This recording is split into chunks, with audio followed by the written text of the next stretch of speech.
গভীর রাতে একলা রুমে সিলিংয়ের দিকে তাকিয়ে থাকি দীর্ঘ সময়।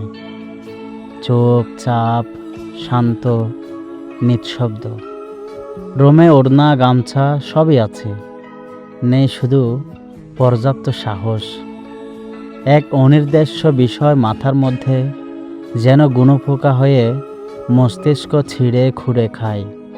আচ্ছা, মানুষের জীবন এমন সমুদ্রের মতো কেন?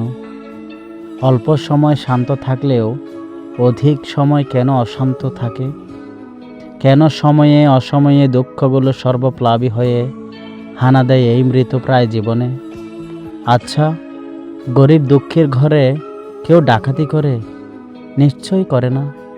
তবে দুঃখরা কেন ভয়ঙ্কর দস্যু হয়ে লুট করতে আসে আমার এই অনর্থক জীবন? কেন একটু শান্তিতে থাকতে দেয় না ওরা? আচ্ছা, জীবন লোড করতে এসে কেন করে না?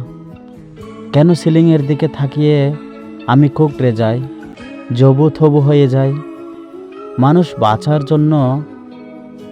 বাঁচার জন্য কত কিছু করে, ভিটে মাটি সহ বিক্রি করে দেয় সামান্য বাঁচার জন্য।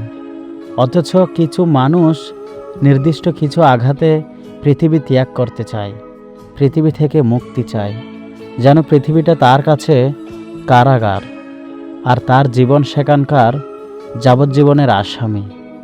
তার জীবন সেখানকার যাবজ্জীবনের আসামি।